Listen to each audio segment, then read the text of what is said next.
Hello, hello, everybody. Welcome back to the Travel Leaders podcast. I'm your host, Gem Zinyama, where I'm sharing honest conversations with leaders shaping the future of travel and in fresh and meaningful ways. So today I am very lucky. I am joined by Charlie from Adventure Base. And so we're going to talk about building in the Alps, how Adventure Base went from a mid-COVID acquisition to serving, if I'm not mistaken, over 2,000 clients a year, and why niche focus, local knowledge, and a collaborative mindset beats this. It's like the secret sauce to having a business in travel in that area. So a really warm welcome, Charlie. Thank you so much for joining this morning. Thanks for having me on, Gemma.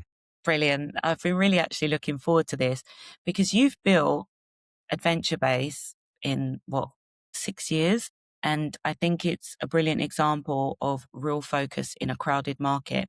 So could you just paint a picture of what the business looks like today and who is it really for?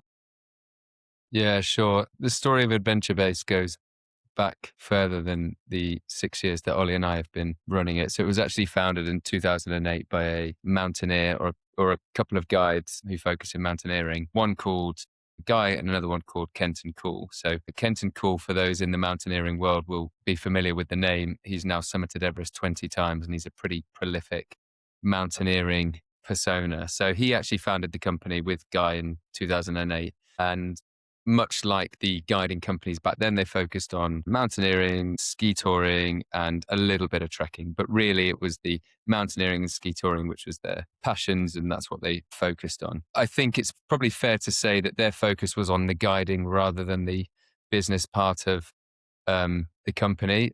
They did a lot of guiding, but they weren't necessarily looking at potentially growing the business and trying to create a brand and Scale.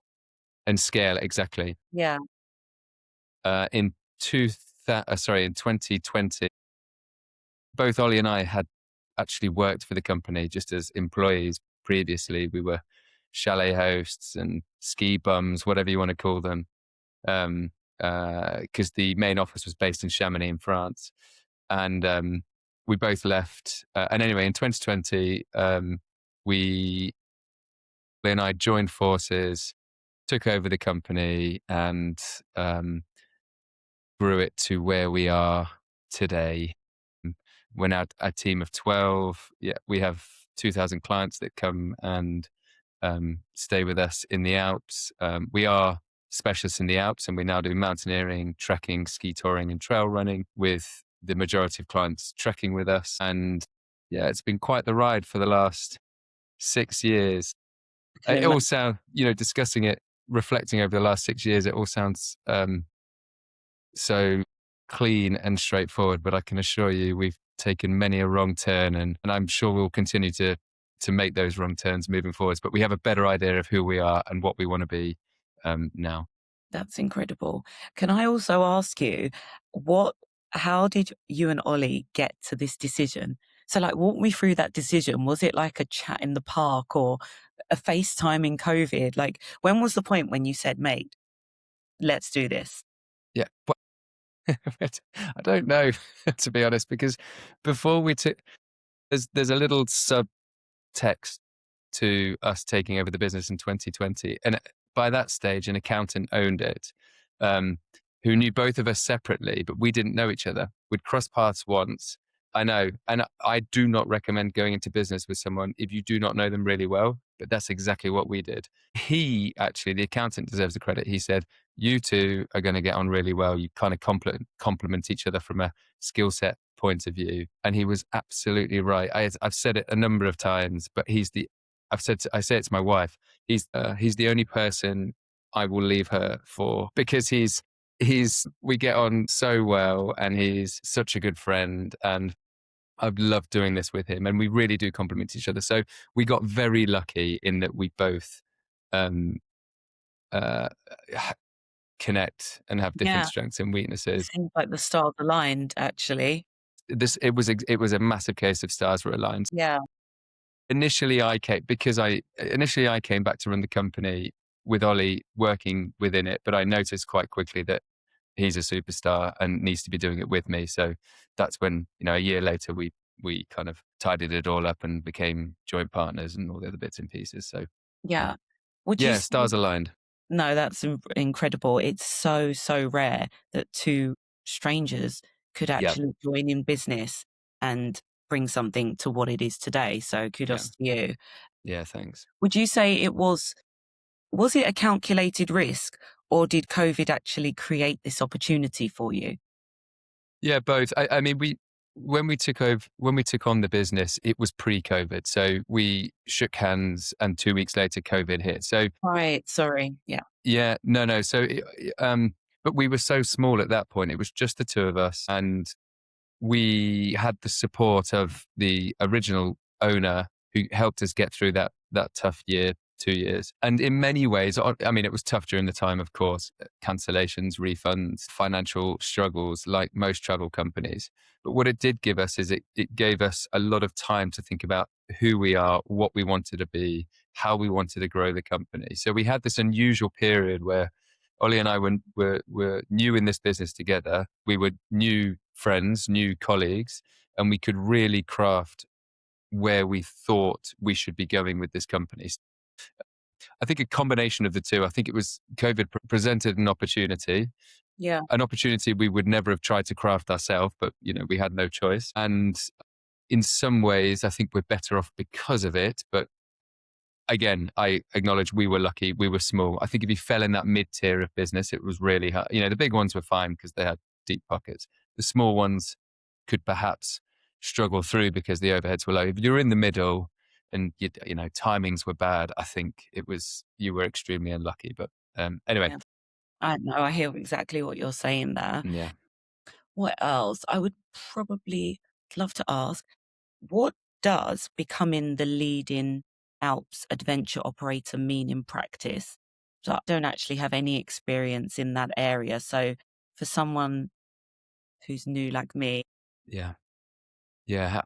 What does that look like? So we've always been focused on the Alps because of our office in Chamonix in France at the foot of Mont Blanc.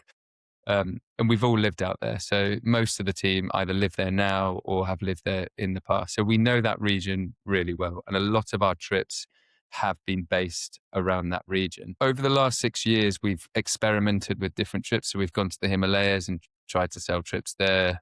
We've gone to Scotland. We've gone to Morocco. So we have had other trips that we've tried to promote and push because clients have asked for them.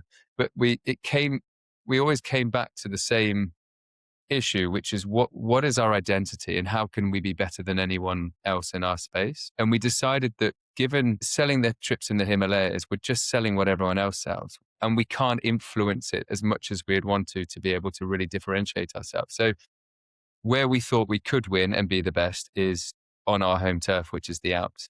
We know the guides, we know the refuge owners, we know the best routes. We just felt that we could do it better than everyone else. And that's where we wanted to focus. So what started as a very heavily Western Alps presence, so climbing Mont Blanc, the Tour de Mont Blanc trek, a few peaks in Switzerland, we've moved across to Central Alps, to the Eastern Alps and Slovenia. And we've started to sell more and more treks, climbs, trail runs and ski tours across the whole of the Alpine region that's in good. So Europe. there's obviously a deliberate decision to actually go narrow with the Alps.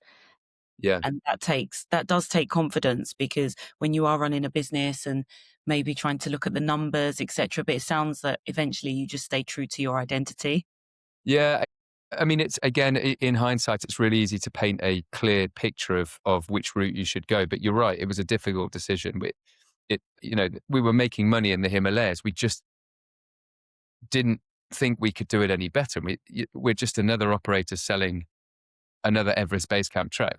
So yeah, it was a difficult decision and it took years to arrive at that decision. And you have to sacrifice on financial gain in the short term to eventually hopefully get the long term gain.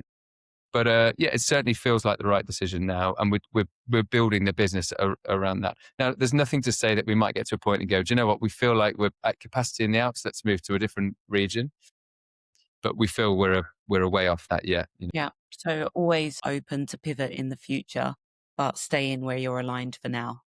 Always. And if you had Ollie on the call, he would say that he has to constantly rein me back in because I'm shiny object kind of guy where I can deviate quite quickly. So hence the partnership being so effective. Yeah, he can rein me in when perhaps I'm getting a bit Like carried yin away. to yang. That sounds like me and my husband, actually. I can resonate. What would you say? What do you know about the Alps that a generalist operator simply can't replicate? Oh, good question. Detail. Ultimately, the trips that we sell, we've all done. We send our team.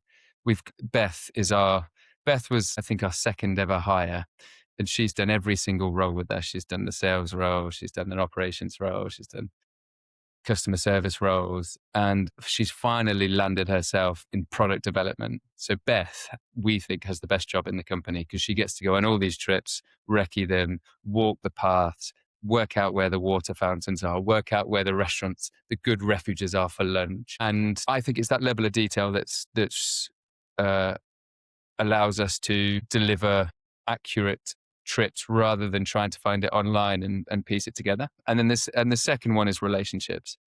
We are in adventure travel, and what we should say to our clients is, welcome to adventure travel. No plan goes to plan.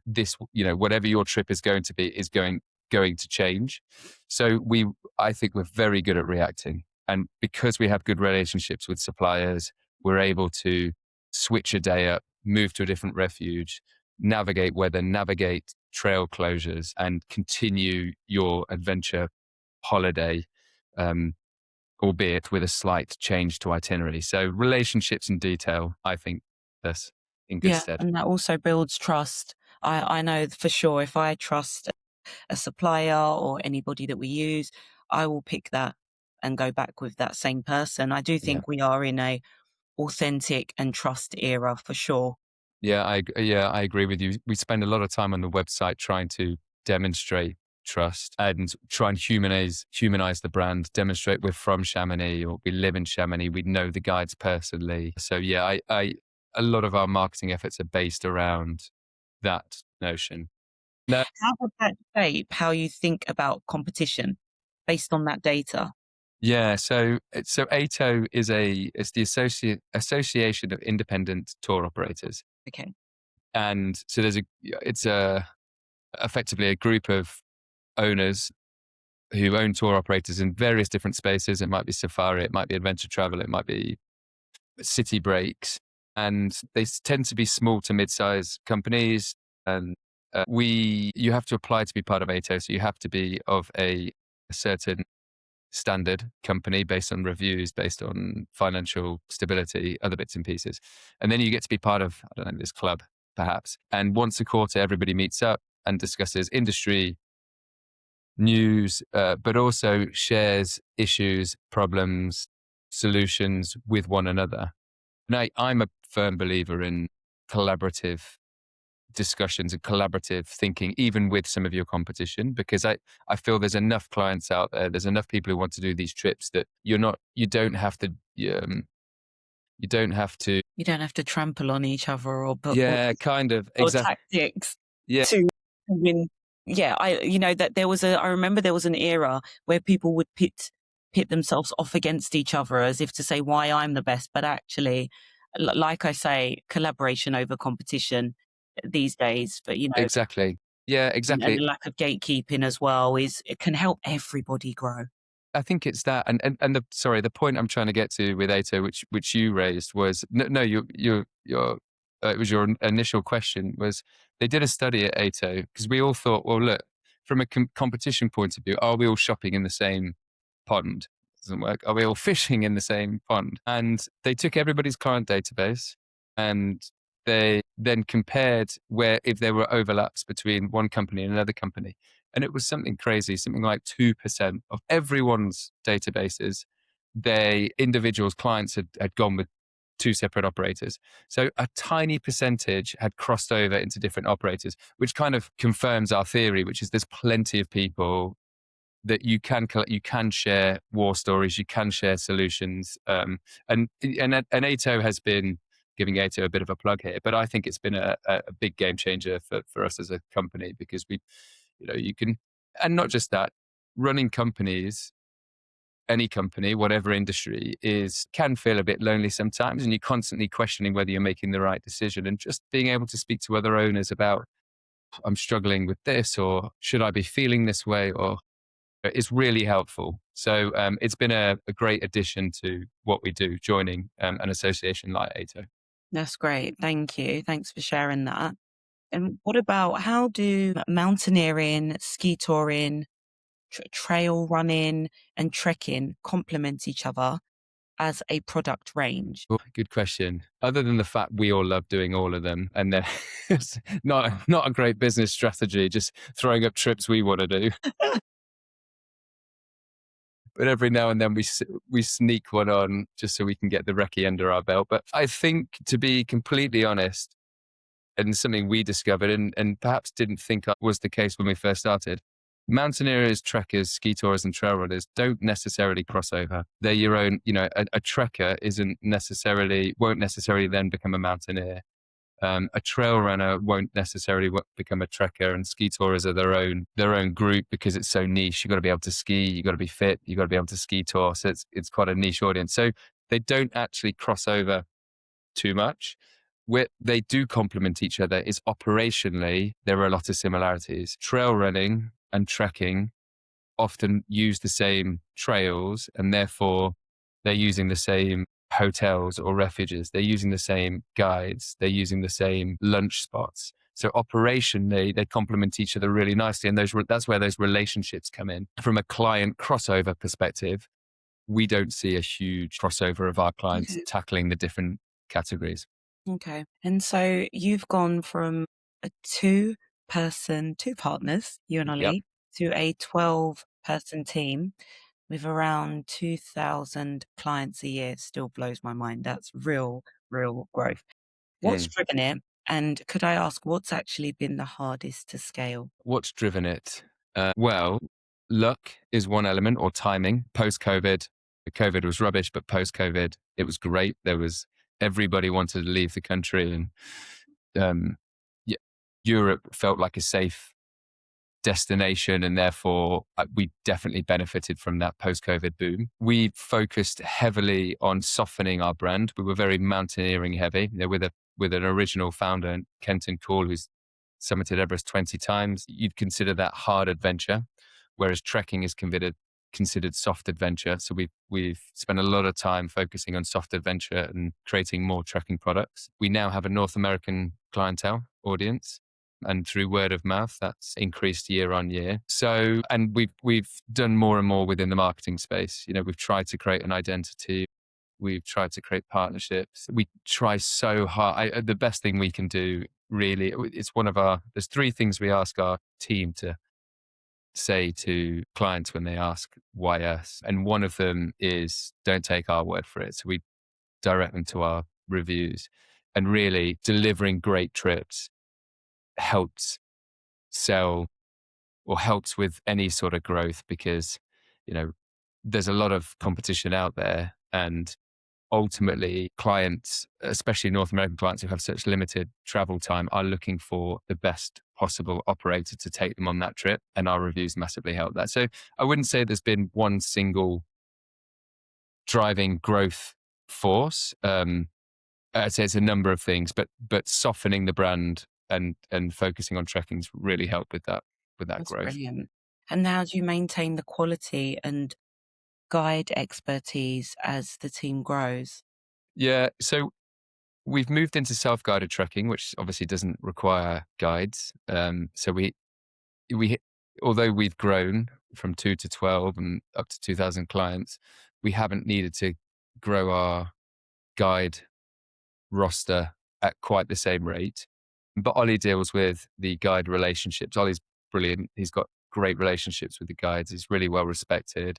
He climbs himself, he skis himself, he's out there meeting them. So again, word of mouth within the guiding community. You should work for Adventure Base. They look after you. The clients are nice clients. Yeah. So really trying to do a good job helps with that. As for maintaining our standard, what's been really interesting is the people we've employed, our team, are great. We're really lucky. We employ for character as opposed to experience. We find the right person and they've all got to love the mountains. That's like number one preset. If they're not interested in the mountains, we don't even get to interview stage. They have to love the mountains. And then off the back of that, it's character, experience we can trade. So we have a really dedicated, good team who've been with us all the way through.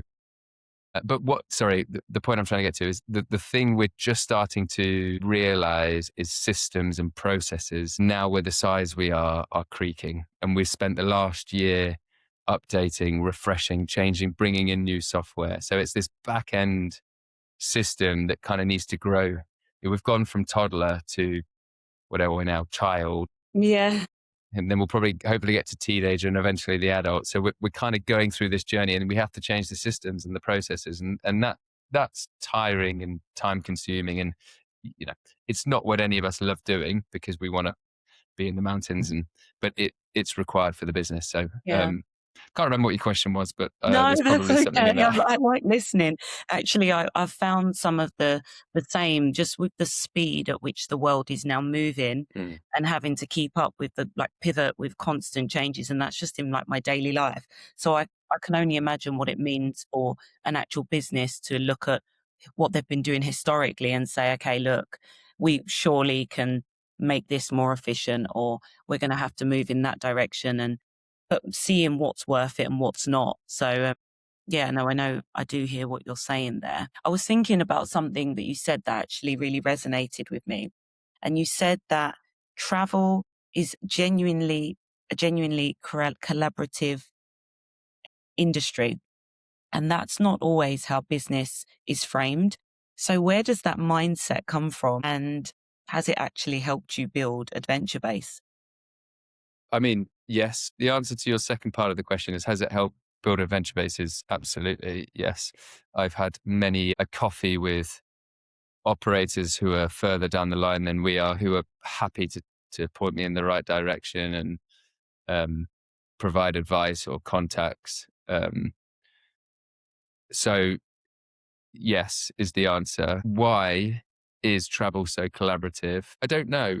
I wonder whether I think there's not many people who don't enjoy travel, whether it's holidays, whether it's adventure travel like ours, where there's perhaps a goal attached to it. But I think it's something that people want to do, and therefore people enjoy selling it or delivering, I should say. It's not just, so I think you tend to get people involved in the industry who are passionate about the industry, and in particular specific segments of the industry. So I think you have that. You don't find many people who are there by mistake or don't want to be there. So I think that massively helps.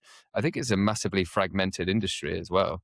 So you don't have massive players who take insurance as an example. It's not fragmented. You have some big players and everyone has to go through them. And no offense to anyone in insurance, it's required, but compared to travel, it's still very fragmented, and you have lots of smaller operators who have niche insights to a particular area, which you need because it's, you've got that geography and the relationships that's required, and the insight. So I think, when you are the owner, when you've gone through that journey, you want to kind of share it with other people as well. So I think that fragmentation, I think the passion, I think there's a number of factors that make it a collaborative, and the fact that we could be, the best operators in the Alps, and there could be another operator who are the best in the Rockies. We're selling probably to the same people, but we are not in competition at all. Therefore, why not, share tips and tricks to help us get there? There's no harm in it. So why not do it? That's so good. And what do you wish more operators talked about openly? What a question. I'll put you on the spot. Yeah. What do I wish more operators talked about more openly? Maybe there's nothing, so it's not a bad thing. No, right now, there's lots of things, but right now, because we're in the thick of it, is software and solutions, or software solutions in particular. So, we are looking at a number of different softwares that we can integrate with the back end of our website. But yeah, so maybe softwares, but I don't know. I think everyone's pretty open, to be honest. So yeah, right now software, but Okay. Like long term, if don't you know. looked at someone else's website or their process, or you was like, oh, I like the look of that, would a company tell you who they used? Yeah, they would, to be honest. I Really? mean, yeah, they probably would. In fact, that's a bit of a lame answer. So scrap that from you. No, I actually don't think that's too bad, but go Yeah. ahead. Well, I tell you what. Right now, another answer is potentially AI solutions. That I think one of the things we all feel as owners is we need to use AI. Right? We know it's important. We know it's changing the game. We know there's lots of applications for it, but where, what, how? Should we be trying to do it? Should we be trying to get someone in to do it? Should we be, creating agents ourselves? There's so much noise out there, and I guess Yeah. there's this FOMO that you don't want to miss the boat, but at the same time, I'm a team of 12. Like it's really difficult to apply loads of resources to AI right now. So it's I think more conversations around not whether we should use it or not. We know we should use it, but how and what would be really useful at the moment. Okay. Brilliant. Well, I think we can continue that conversation for sure. So my last question for you would be, Hmm. if a new Alps adventure operator launched tomorrow, Sorry. would you see them as a threat or an opportunity? Ha ha. See, I've got on about how collaborative we all I are and know. how nice it all is. Probably both, to be honest. I mean, there are other operators out there, and we keep an eye on them. I think it depends. If we continue to grow at the rate we are, no problem. There's enough of the pie to go around, happy days. If we stagnate or we start losing clients, particularly to the other operator, then I think it probably changes your mindset and it becomes a threat. And therefore, you have to adjust the business accordingly. So we will remain focused on our goal, which is to be the biggest and the best operator in the Alps. We call it painting the Alps orange because it's one of our brand colors. We That's what we remain focused on.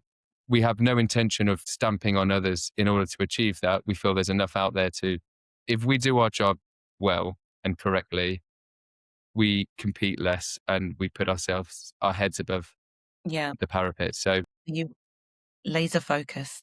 we are laser focused at the moment, but that's come through years of not being laser focused. So yeah, we feel we're there now, and that's the goal. Incredible. Are there any routes or regions within the Alps that you actually haven't cracked yet? Haven't cracked yet. We're spending more time in the Central Alps, so Austria in particular, Slovenia, so the Eastern Alps as well. But that Austrian region is, so Ollie and I went out last year to recce a trip. At the end of the season, we kind of go on a trip together. We recce one, but we also talk about how the season's gone, what we want to, time in the mountains, just talking without our phones and distraction. And we loved Austria, but walking around on the trails, we didn't hear many English accents. We didn't hear American accents. It was very German. It was very Austrian. And we thought, given how beautiful it is, how accessible it is, the history of Austria, we feel there's a huge opportunity in that particular region for Wow. major treks. I mean, Yeah. Switzerland, France, Italy, they've got their famous treks, but I think Austria's ready and ripe for a, Do you know, it's so interesting you're saying this, because we actually went to one of the family mountain resorts. And what attracted us to this area where you have these luxury, I know we're not talking about trekking, but just some of these luxury mountain resorts where we can actually get childcare for our under 2-year-old whilst we yeah, ski, wow. which is pretty much unheard of unless you go to, say, Club Med in France.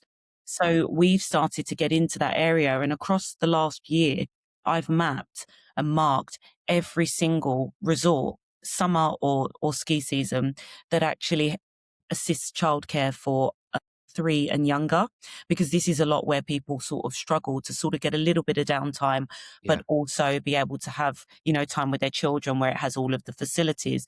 yeah. And for like children under 15.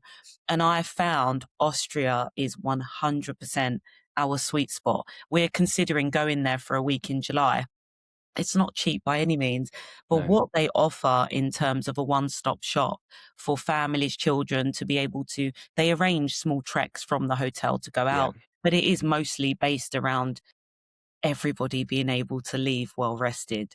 Stuff Yeah. for the children, if it's Yeah. mud, playing in the mud or going, they've got mini farms around them. So completely different conversation, but Austria is my go-to for sending people in my travel world, actually. Yeah. I'm not surprised. What you've just described to me, my sister's done it. She's got a young family and she spent the summer, a couple of weeks in the summer in Austria in a summer mountain holiday resort like you've just described.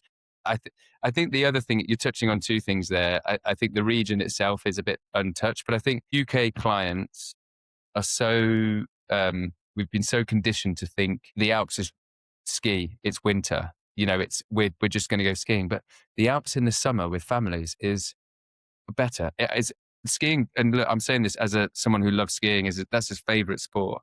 But going with your family in the summer to the Alps for, even if you're not doing a trek or a climb or whatever, it's just amazing. There's Yeah. lakes, there's water parks, there's bikes, there's food. I think I think we're just waking up to this as an option for Yeah, I completely UK. agree with It's you. a It's so shift. funny you say this, that on our last trip, we went to the mountain resort in January. On our last trip, it was mostly German, Swiss. My husband used to live in Zurich, so he's very much into this Mm. sort of trip as well. And I would say there was like your 10-15% English at the Yeah. base, and they'd all found out about it, whether it was online, whether it was on TikTok, whether it was here or there. So we're slowly waking up, but I need to We need get to in get on there. it, Gemma. You and let's set up a business. Come on, this is it. This is how it Really? So I starts. think we've booked for next January. People actually book a year in advance Wow. for Yeah. some of these resorts. So we'll definitely stay on this one and we'll mark Austria as, you Yeah. heard it here first. Exactly. Yes. Yes, please. Brilliant. So, Charlie, this has been incredible. I'm so, so grateful for your time. And I would like for people listening, for people to know, what do you wish more people understood about building a travel business?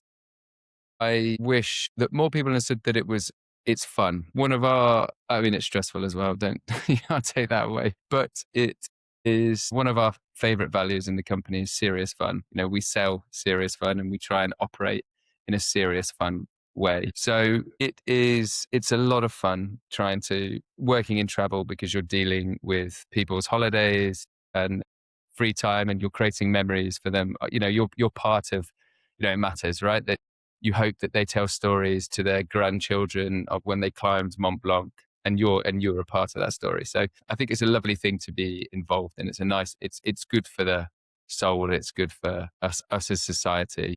I think you have to be pretty resilient because every year something comes at you of which you cannot expect, whether it's ash clouds, whether it's oil embargoes, whether it's COVID. There's always something that you cannot predict and you just have to react to.